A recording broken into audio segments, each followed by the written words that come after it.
Nome da obra: A Origem do Dinheiro. Nome do autor: Carl Menger. Prefácio. A compreensão do público sobre o que é o dinheiro e a sua origem tem regredido ao ponto que as autoridades monetárias do governo podem agora inflacionar impunemente, com o resultado final sendo a destruição da divisão do trabalho, desfazendo todo o progresso da humanidade até a data presente. O cidadão médio deve confiar nos sábios homens e mulheres trabalhando secretamente nos bancos centrais ao redor do mundo com aquilo que parece ser dinheiro, papel e dígitos numa tabela de computador. Esses bancos são os maiores empregadores de economistas formados academicamente, mas sob a orientação da escola keynesiana. Os bancos centrais se envolvem em operações monetárias que atendem às necessidades financeiras exigidas por políticos para fins políticos. As esperanças, sonhos e padrões de vida de milhões são afetados diariamente por esses burocratas desconhecidos que supostamente sabem exatamente quais botões monetários devem ser apertados e quais alavancas devem ser puxadas para garantir a nossa prosperidade.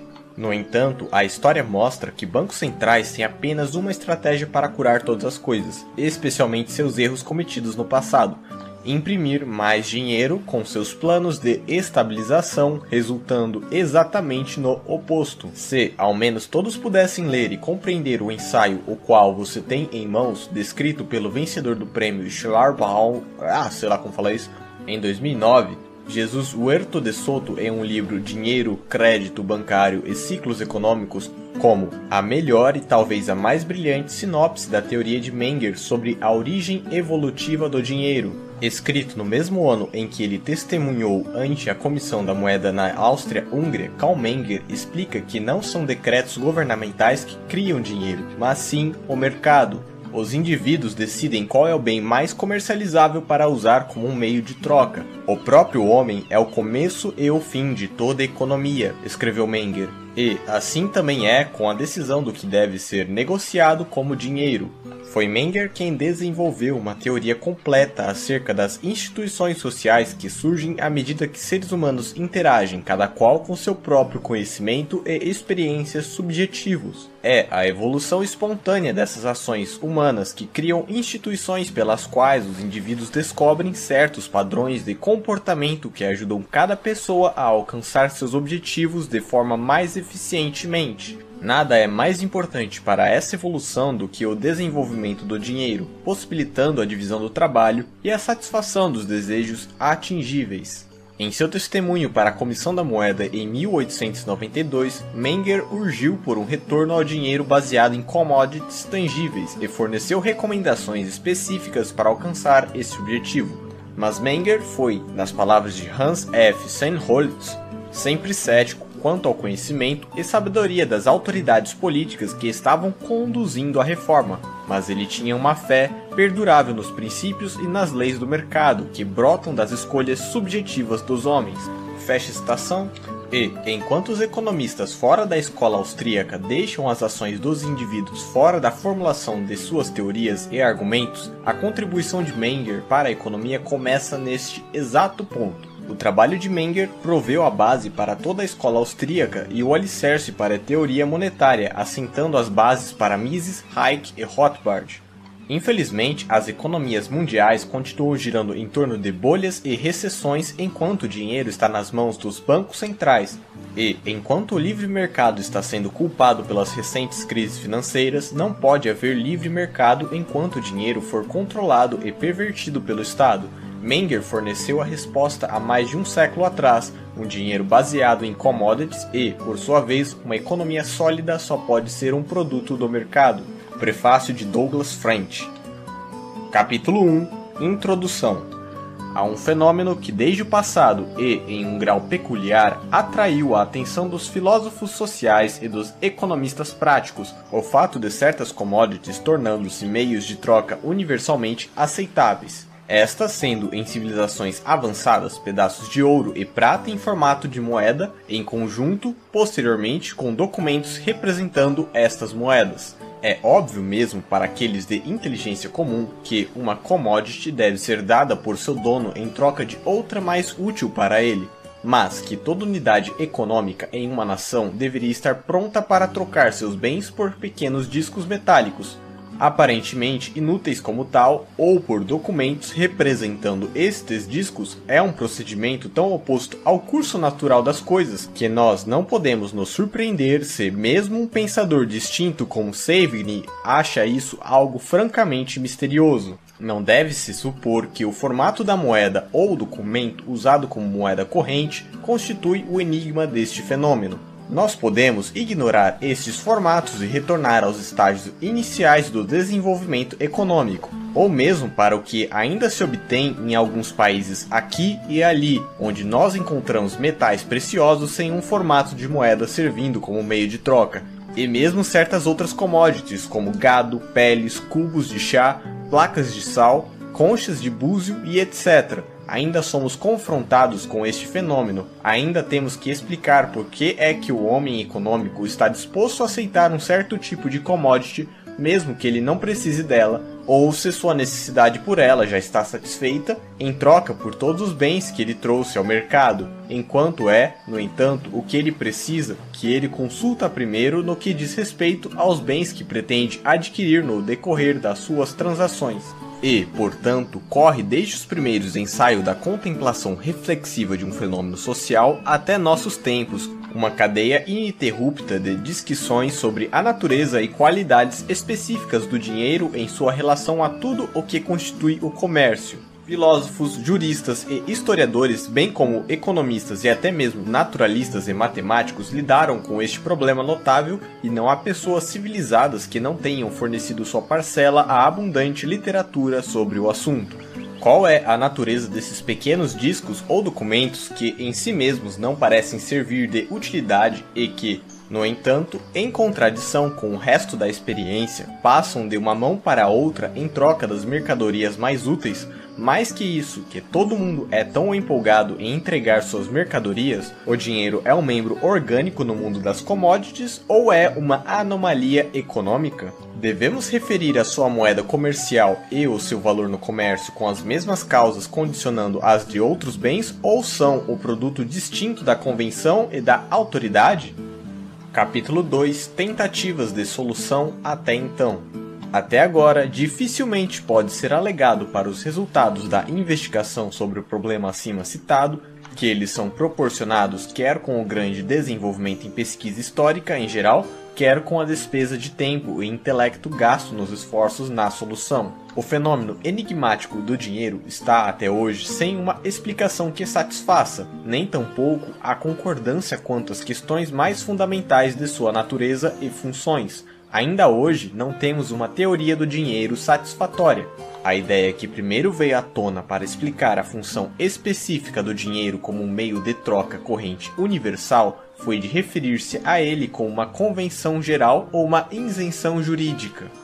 O problema que a ciência tem para resolver aqui consiste em dar uma explicação de uma conduta de ação geral e homogênea seguida pelos seres humanos quando envolvidos em intercâmbio comercial, que, de forma concreta, fazem incontestavelmente pelo interesse comum e, no entanto, que parece conflitar com os interesses mais próximos e imediatos de indivíduos contrastantes. Sob tais circunstâncias, o que poderia ser mais contíguo do que a noção de referir-se ao procedimento acima citado a causas situadas fora da esfera de considerações individuais? Assumir que certas commodities, em particular os metais preciosos, foram exaltados no meio de troca por convenção geral ou lei, no interesse do bem comum, resolveu a dificuldade e resolveu aparentemente de forma mais fácil e natural, visto que o formato de moeda parecia ser um símbolo da regulamentação estatal. Tal é, de fato, a opinião de Platão, Aristóteles e dos juristas romanos seguidos de perto pelos escritores medievais. Mesmo os desenvolvimentos mais modernos na teoria do dinheiro não foram, em substância, além deste ponto de vista. Examinando mais de perto, a suposição subjacente a esta teoria deu espaço a dúvidas sérias.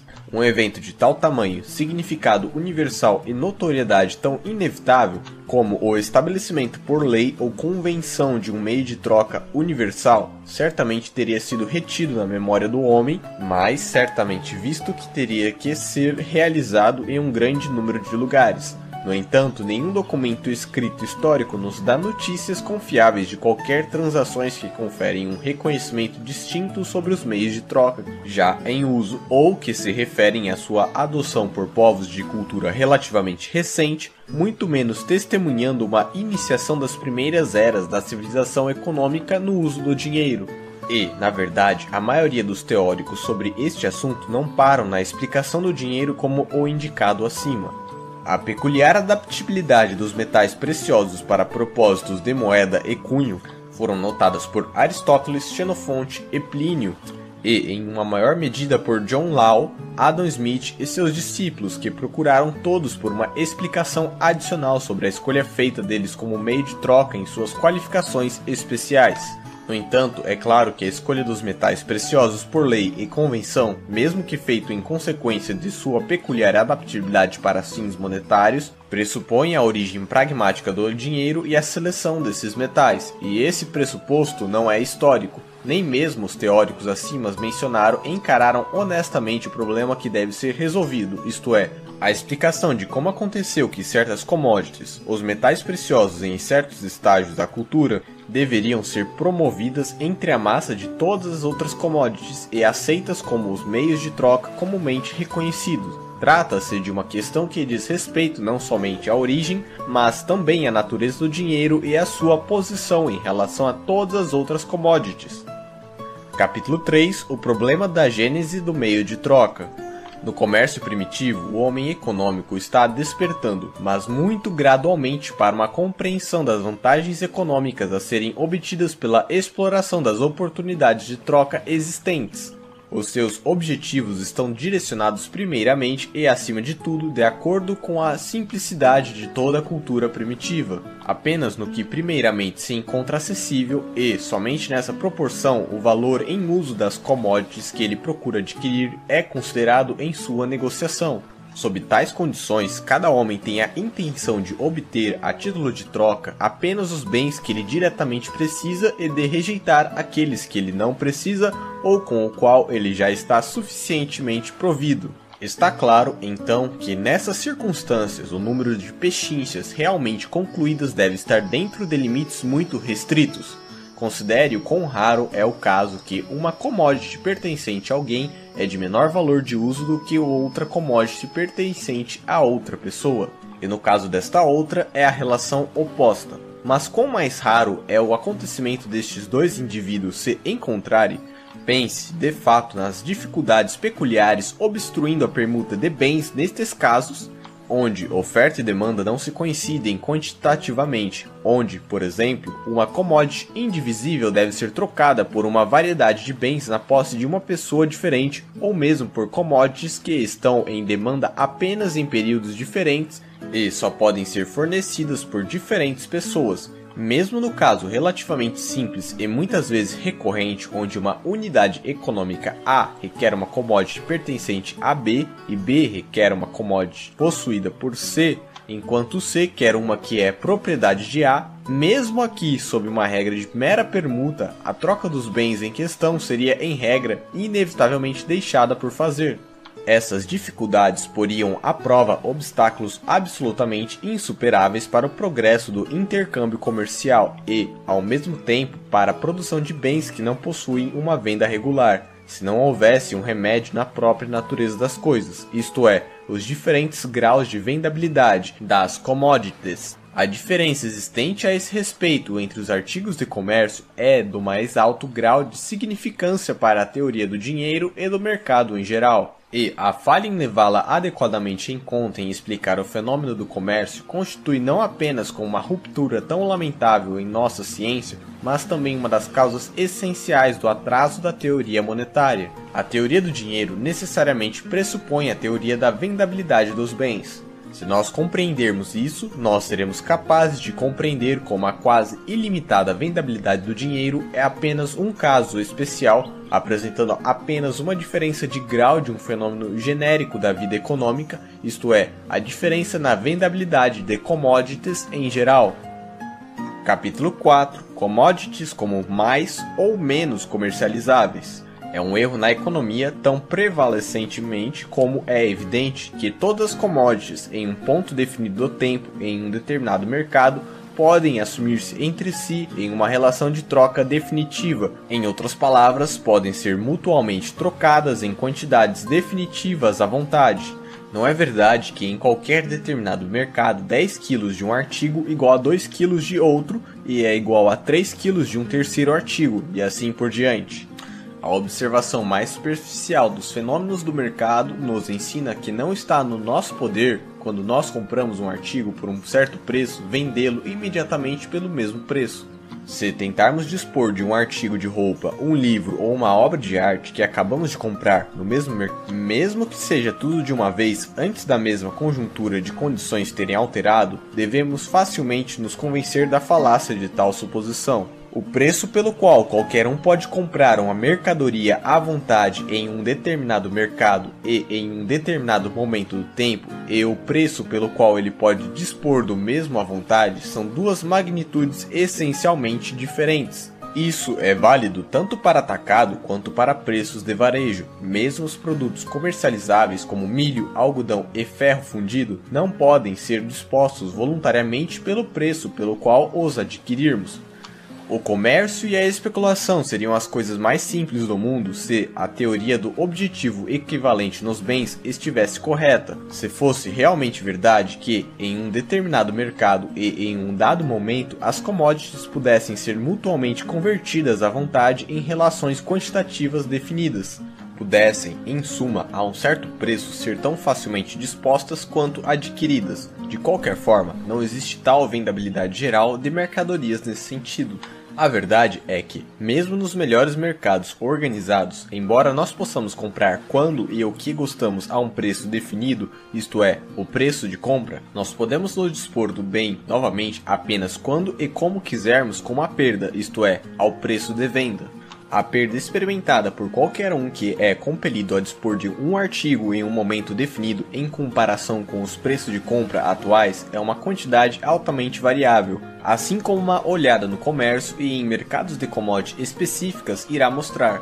Se o milho ou o algodão forem dispostos em um mercado organizado, o vendedor estará em condições de dispô-los em praticamente qualquer quantidade a qualquer momento que desejar ao preço atual ou, no máximo, com uma perda de apenas alguns centavos na soma total. Se for uma questão de dispor em grandes quantidades de pano ou material de seda à vontade, regularmente, o vendedor terá que se contentar com uma porcentagem considerável da diminuição no preço. Muito pior é o caso de quem, em certo momento, tem que se livrar de instrumentos astronômicos, preparações anatômicas, escritas sânscritas e artigos tão pouco comercializáveis.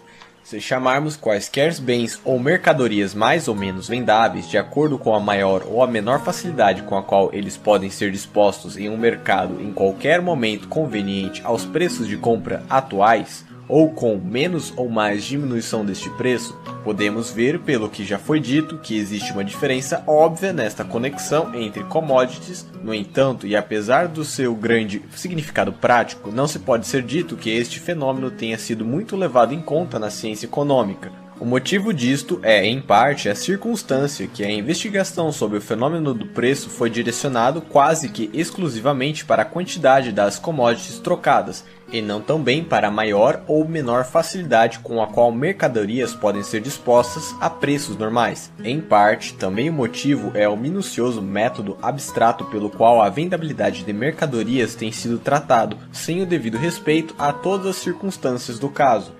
O homem que vai ao mercado com seus produtos pretende, em regra, dispor-se deles de modo algum a qualquer preço, mas de forma que corresponda à situação econômica geral. Se quisermos investigar os diferentes graus de vendabilidade nos bens, de modo a mostrar o seu impacto na vida prática, só podemos fazer isso consultando a maior ou menor facilidade com a qual eles podem ser dispostos a preços correspondentes à situação econômica geral, isto é, a preços econômicos. Uma commodity é mais ou menos vendável de acordo com a nossa capacidade, com mais ou menos expectativa de sucesso de dispô-la a preços correspondentes à situação econômica geral, a preços econômicos. O intervalo de tempo, ademais, dentro do qual a disposição de uma mercadoria ao preço econômico pode ser contado, é de grande importância em um inquérito sobre o seu grau de vendabilidade. Não importa se a demanda por uma commodity é fraca ou se, por outros motivos, sua vendabilidade é pequena.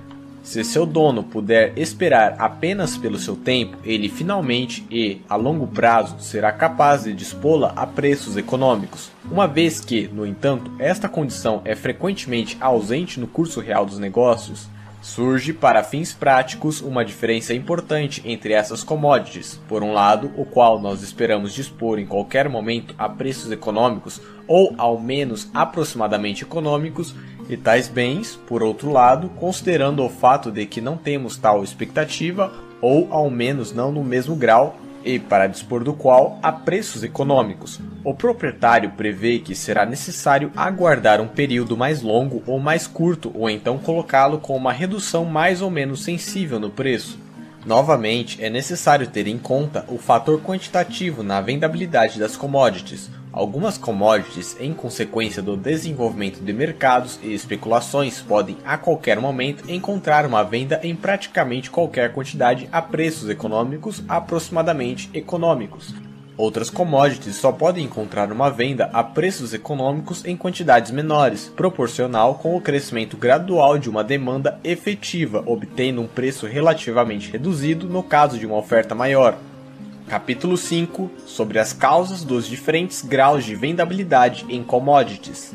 O grau ao qual uma commodity é responsável por experiência por comandar uma venda em um determinado mercado a qualquer momento a preços correspondentes à situação econômica, preços econômicos, depende das seguintes circunstâncias. Primeiro, quanto ao número de pessoas que ainda estão à falta da commodity em questão e sobre a extensão e intensidade dessa falta que não está fornecida ou é constantemente recorrente.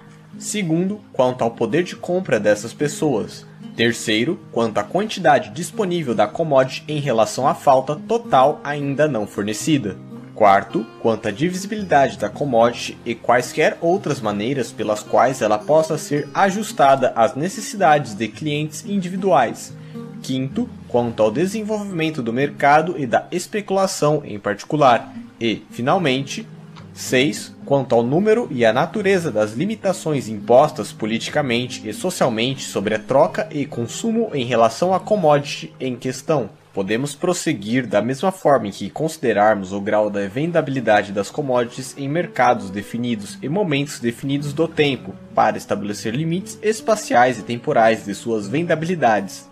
Nestes aspectos também observamos em nossos mercados algumas commodities cuja venda é quase ilimitada por lugar ou hora e outras cuja venda é mais ou menos limitada.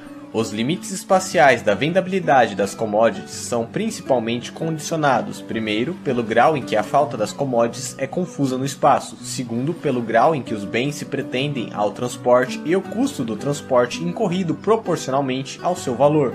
Terceiro, pela medida em que os meios de transporte e de comércio geralmente são desenvolvidos em relação a diferentes classes de commodities. Quarto, pela extensão local dos mercados organizados e sua intercomunicação por arbitragem. Quinto, pelas diferenças nas restrições impostas à intercomunicação comercial em relação a diferentes bens em relação interlocais e, em particular, no comércio internacional. Os limites de tempo para a vendabilidade das commodities são principalmente condicionados, primeiro pela permanência na necessidade delas, entre parênteses sua independência de flutuação no mesmo, segundo pela sua durabilidade, isto é, a sua adequação à preservação, terceiro pelo custo de preservá-los e armazená-los, quarto a taxa de juros, 5 a periodicidade de um mercado para o mesmo. 6. Pelo desenvolvimento de especulações e, em particular, de pechinchas de compras futuras relacionadas com o mesmo. 7. Pelas restrições impostas política e socialmente por serem transferidas de um período de tempo para outro. Todas essas circunstâncias nas quais dependem os diferentes graus e os limites locais e temporais de vendabilidade dos commodities explicam o porquê é que certas commodities podem ser dispostas com facilidade e certeza em mercados definidos, isto é, dentro de locais e limites temporais a qualquer momento e em praticamente quaisquer quantidades, a preços correspondentes à situação econômica geral, enquanto a venda de outras commodities é confinada dentro de limites espaciais estreitos e novamente temporais, E, mesmo dentro destes, a disposição das commodities em questão são difíceis e, na medida em que a demanda não pode ser aguardada, não deve ser efetuada sem uma diminuição de preço mais ou menos sensível. Capítulo 6 sobre a gênese dos meios de troca. Tem sido, durante muito tempo, objeto de observação universal em centros de intercâmbio que, para certas commodities, existia uma demanda maior, mais constante e mais efetiva do que para outras commodities menos desejáveis em certos aspectos, sendo a primeira correspondente a uma vontade por parte daqueles capazes e dispostos a comercializar, que é, ao mesmo tempo, universal e, devido à relativa escassez dos bens em questão, sempre imperfeitamente satisfeitos. E, além disso, que a pessoa que deseja adquirir certos bens definidos em troca dos seus próprios está em uma posição mais favorável se ele traz commodities deste tipo ao mercado do que se ele visita os mercados com bens que não podem exibir tais vantagens ou, ao menos, não no mesmo grau. Assim equipado, ele tem a expectativa de adquirir tais bens como ele finalmente deseja obter, não só com maior facilidade e segurança, mas também devido à demanda mais estável e mais prevalente para suas próprias commodities, a preços correspondentes à situação econômica geral, em preços econômicos. Nessas circunstâncias, quando alguém traz bens que não são altamente vendáveis para o mercado, a ideia em primeiro lugar em sua mente é de trocá-los, não apenas pelo que ele necessita, mas se isso não puder ser efetuado diretamente por outros bens também, que, embora ele não queira para ele mesmo, são no entanto mais vendáveis do que os seus. Ao fazê-lo, ele certamente não alcança imediatamente o objetivo final do seu intercâmbio comercial, isto é, a aquisição de bens necessário para si mesmo. No entanto, ele se aproxima desse objetivo. Pelo caminho tortuoso de uma troca intermediária, ele ganha a probabilidade de cumprir seu propósito de forma mais segura e econômica do que se ele tivesse se limitado à troca direta. Agora, de fato, isso parece ter sido o caso em todos os lugares. Os homens foram liderados, com o crescente conhecimento de seus interesses individuais, cada um por seus próprios interesses econômicos, sem convenção, sem compulsão legal, e, mesmo sem qualquer consideração pelo interesse comum, a trocar bens destinados à troca, suas mercadorias, por outros bens igualmente destinados à troca, mas mais vendáveis. Com a extensão do intercâmbio comercial no espaço e com a expansão de intervalos cada vez maiores de tempo de previsão para satisfazer as necessidades materiais, cada indivíduo aprenderia de seus próprios interesses econômicos a ter bom cuidado que ele trocasse seus bens menos vendáveis por aqueles commodities especiais que exibissem, além da atração de serem altamente vendáveis na localidade particular, uma ampla gama de vendabilidade tanto no tempo como no local. Essas mercadorias seriam qualificadas por seu alto custo, facilidade de transportabilidade e aptidão para a preservação, em conexão com a circunstância correspondente a uma demanda estável e amplamente distribuída, para assegurar ao possuidor um poder não só aqui e agora, mas o mais possível ilimitado no espaço e no tempo em geral, sobre todos os outros bens de mercado a preços econômicos. E, assim aconteceu que, à medida que o homem se familiarizava cada vez mais com essas vantagens econômicas, principalmente por uma visão tornada tradicional e pelo hábito da ação econômica, essas commodities, que relativamente ao espaço e ao tempo são mais vendáveis, tornaram-se em todos os mercados os produtos os quais não é apenas do interesse de todos aceitarem em troca dos seus próprios bens menos vendáveis, mas que também são aqueles que ele realmente aceita prontamente. E sua vendabilidade superior depende apenas da vendabilidade relativamente inferior de qualquer outro tipo de commodity, pelo qual, por si só, conseguiram se tornar meios de troca comumente aceitáveis. É óbvio como um fator altamente significativo é o hábito da gênese de tais meios de troca geralmente úteis. Encontra-se no interesse econômico de cada indivíduo comerciante em trocar commodities menos vendáveis pelas mais vendáveis. Mas a aceitação voluntária do meio de troca já pressupõe um conhecimento desses interesses por parte dos sujeitos econômicos que se espera que aceitem em troca de suas mercadorias uma commodity que, por si só, é talvez inteiramente inútil para eles. É certo que esse conhecimento nunca surge em todas as partes de uma nação ao mesmo tempo. Em primeira instância, é apenas um número limitado de agentes econômicos que reconhecerão a vantagem em tal procedimento. uma vantagem que, por si só, é independente do reconhecimento geral de uma commodity como um meio de troca, na medida em que, como tal troca, sempre e sob todas as circunstâncias, traz à unidade econômica um bom acordo próximo ao seu objetivo, a aquisição de coisas úteis das quais ele realmente precisa, mas é admitido que não existe método melhor de esclarecer qualquer um sobre seus interesses econômicos do que ele perceber o sucesso econômico daqueles que usam o meio certo para garantir os seus próprios.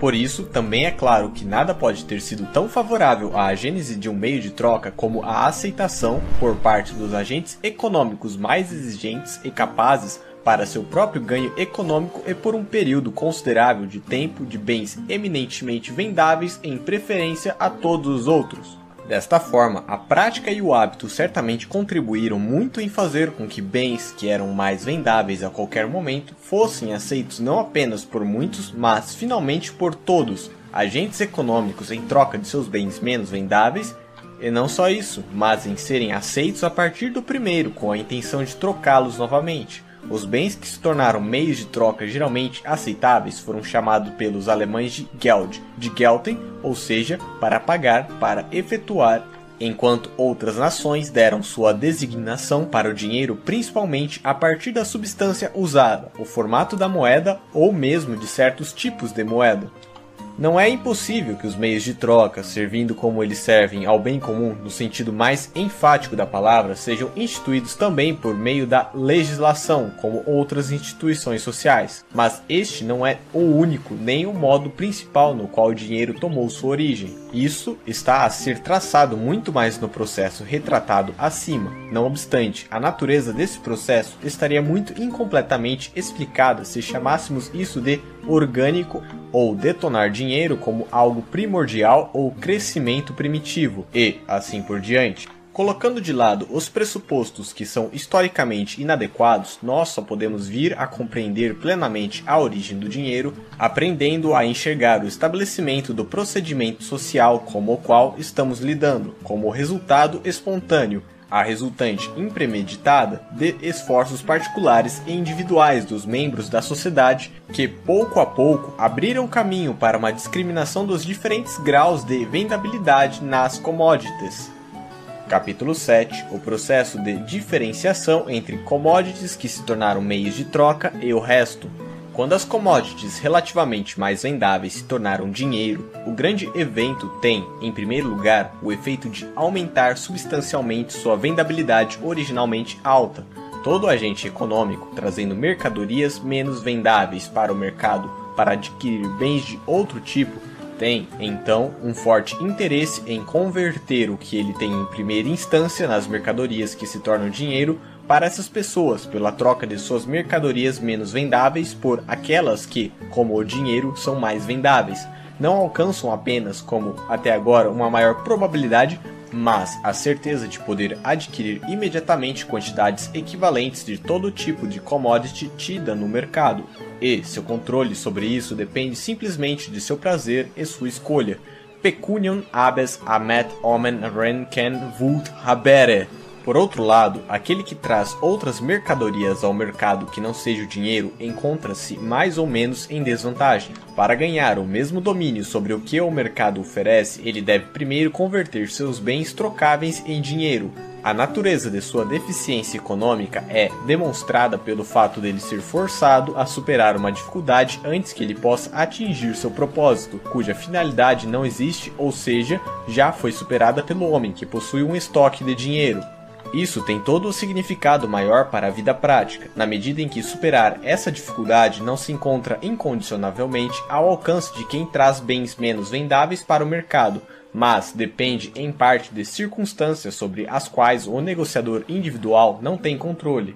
Quanto menos vendáveis são os seus produtos, mais certamente ele terá que sofrer a penalidade no preço econômico, ou se contentar em aguardar o momento quando será possível efetuar uma conversão a preços econômicos. Aquele que é desejoso por, numa era de economia monetária, trocar bens de qualquer tipo que não seja dinheiro por outros bens fornecidos no mercado, não podem estar certos de alcançar esse resultado de uma só vez ou dentro de algum intervalo de tempo pré-determinado a preços econômicos. E o quão menos vendável for os bens trazidos por um agente econômico ao mercado, menos favorável para os seus próprios propósitos será a sua posição econômica comparada com a posição daqueles que trazem dinheiro ao mercado.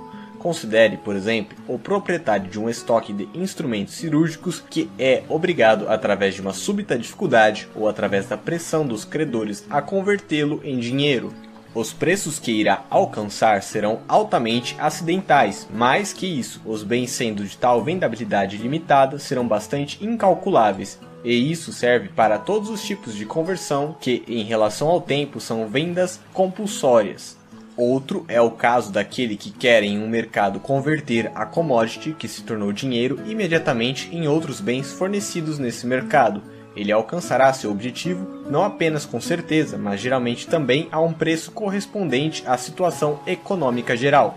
Não só, mas também o hábito da ação econômica nos tornou tão seguros de poder obter em troca de dinheiro qualquer mercadoria no mercado, sempre que desejarmos, a preços correspondentes à situação econômica, que nós estamos na maior parte do tempo inconscientes de quantas compras nós propomos fazer diariamente que, em relação aos nossos desejos e ao tempo de concluí-las, são compras compulsórias. As vendas compulsórias, por outro lado, em consequência da desvantagem econômica que elas comumente envolvem, forçam-se sobre a atenção das partes implicadas de forma inconfundível. O que, portanto, constitui a peculiaridade de uma commodity que se tornou dinheiro é que a posse dela nos procura a qualquer hora, isto é, a qualquer momento que acharmos adequado, asseguramos o controle de todas as commodities a serem tidas no mercado. E isso geralmente a preços ajustados à situação econômica do momento. O controle, por outro lado, conferido por outros tipos de commodities sobre os bens de mercado é em relação ao tempo e, em parte, ao preço também, incerto relativamente, senão absolutamente. Assim, o efeito produzido por tais bens, que são relativamente mais vendáveis, é uma crescente diferenciação entre seu grau de vendabilidade e o de todos os outros bens. E essa diferença na vendabilidade deixa de ser completamente gradual e deve ser considerada em certo aspecto como algo absoluto. A prática da vida cotidiana, bem como a jurisprudência que se aprofunda em grande parte com as noções prevalecentes na vida cotidiana, distinguem duas categorias nos meios comerciais: bens que se tornaram dinheiro e bens que não se tornaram. E o fundamento dessa distinção, achamos, reside essencialmente naquela diferença na vendabilidade de commodities acima descrita, uma diferença tão significativa para a vida prática e que é mais enfatizada pela intervenção do Estado. Esta distinção, além disso, encontra expressão na linguagem na diferença de significado associado a dinheiro e mercadorias, compra e troca, mas também oferece a explicação principal daquela superioridade do comprador sobre o vendedor que encontrou múltiplas considerações, mas até agora foi explicada de forma inadequada. Capítulo 8. Como os metais preciosos se tornaram dinheiro. As commodities que, sob relações locais e temporais, são mais vendáveis, tornaram-se dinheiro entre as mesmas nações em tempos diferentes e entre diferentes nações ao mesmo tempo, e elas são diversas em tipo. A razão pela qual os metais preciosos se tornaram o meio de troca comumente circulante aqui e ali numa nação anterior à sua aparição na história e na sequência entre todos os povos de civilizações de economia avançada é por causa de sua vendabilidade ser muito superior do que todas as outras commodities e, ao mesmo tempo, porque são consideradas especialmente qualificadas para as funções concomitantes e subsidiárias do dinheiro.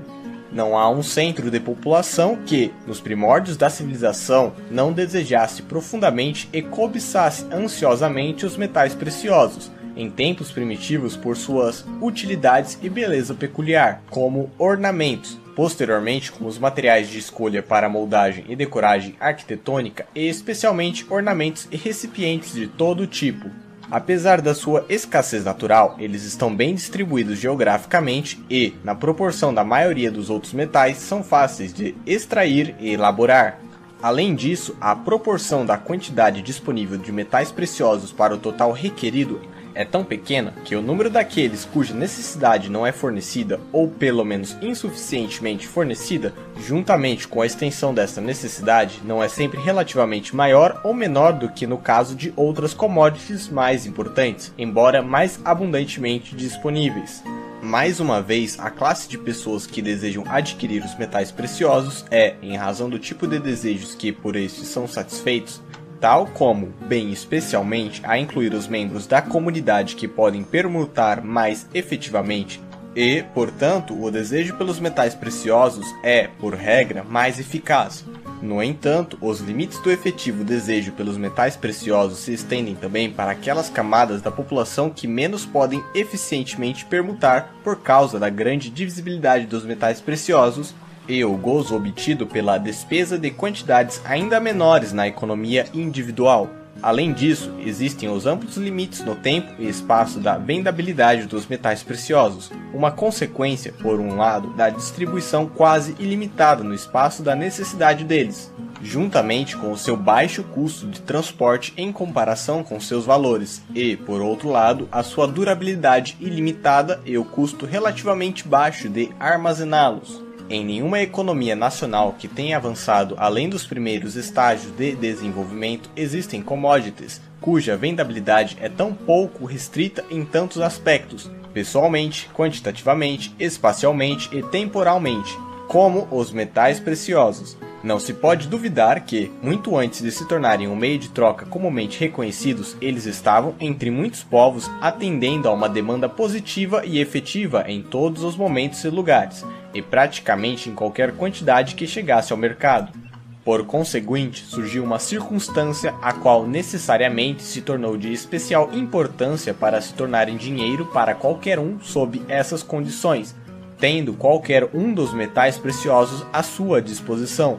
Não havia apenas a expectativa razoável de poder convertê-los em todos os mercados a qualquer momento e praticamente em todas as quantidades, mas também, e afinal de contas, esse é o critério da vendabilidade, a expectativa de convertê-los a preços correspondentes à situação econômica geral em qualquer momento a preços econômicos. O desejo proporcionalmente forte, persistente e onipresente por parte dos negociadores mais efetivos foi mais longe em excluir os preços do momento da emergência do acidente, no caso dos metais preciosos, do que no caso de quaisquer outros bens, especialmente por estes, devido ao seu custo, durabilidade e fácil preservação, tornarem-se o veículo mais popular para o acúmulo, bem como os bens mais favorecidos no comércio. Sob tais circunstâncias, tornou-se a ideia principal nas mentes dos negociadores mais inteligentes, e então, como a situação passou a ser mais geralmente compreendida na mente de cada um, que o estoque de bens destinados a serem trocados por outros bens deve, em primeira instância, ser colocado em metais preciosos, ou deve ser convertido neles, ou já ter provido seus desejos nessa direção. Mas dentro e por esta função, os metais preciosos já são constituídos geralmente meios de troca corrente. Em outras palavras, eles funcionam como commodities pelas quais todos buscam trocar seus bens de mercado, não, em regra, para o consumo, mas inteiramente por causa da sua vendabilidade especial, na intenção de trocá-los posteriormente por outros bens diretamente lucrativos para ele. Nenhum acidente, nem a consequência da compulsão estatal, nem a convenção voluntária dos comerciantes efetuaram isso. Foi apenas a apreensão de seus próprios interesses individuais que o fizeram acontecer, que as nações mais economicamente avançadas aceitassem os metais preciosos como dinheiro, assim que um suprimento suficiente deles tivesse sido coletado e introduzido no comércio. O avanço de materiais que formam dinheiro de menos para os mais custosos depende de suas causas análogas. Este desenvolvimento foi substancialmente ajudado pela proporção de troca entre os metais preciosos e outras commodities submetidas a flutuação menores, mais ou menos do que as existentes entre a maioria dos outros bens. Uma estabilidade que se deve a circunstâncias peculiares que atendem à produção, ao consumo e ao intercâmbio dos metais preciosos e está, portanto, conectado com os chamados motivos intrínsecos determinando seus valores cambiais, constitui ainda outra razão pela qual homem, em primeira instância, isto é, até investir em bens que lhes são diretamente úteis, deve armazenar seu estoque de câmbio disponível em metais preciosos ou convertê-lo no último.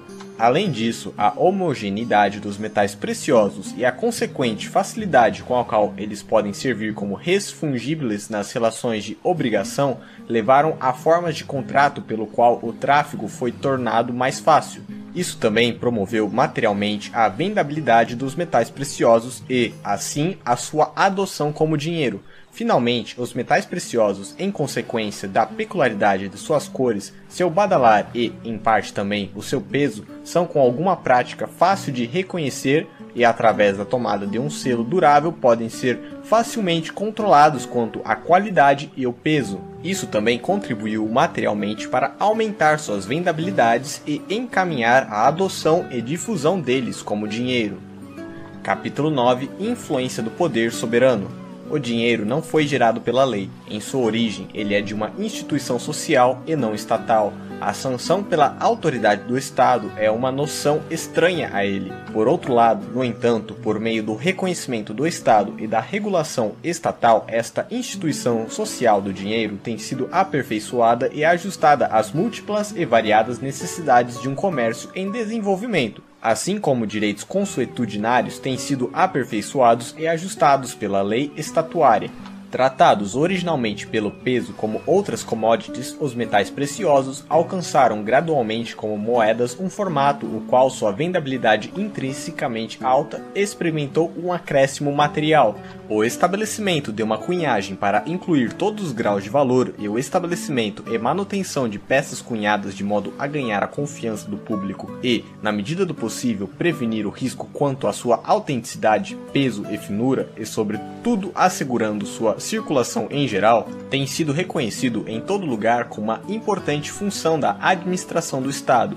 As dificuldades experimentadas no comércio e nos modos de pagamento de qualquer país a partir da ação concorrente de diversas commodities servindo como moeda e, além disso, as circunstâncias que os padrões concorrentes induzem a uma variedade de inseguranças no comércio e tornam necessário várias convenções dos meios circulantes, têm levado ao reconhecimento legal de certas commodities como dinheiro a padrões legais. E, onde mais de uma commodity foi aquecida ou admitida como uma forma legal de pagamento, a lei ou algum sistema de avaliação fixou uma proporção definida de valor entre elas. Todas essas medidas, no entanto, não fizeram dinheiro dos metais preciosos, mas apenas aperfeiçoaram eles em suas funções como dinheiro. Fim da leitura.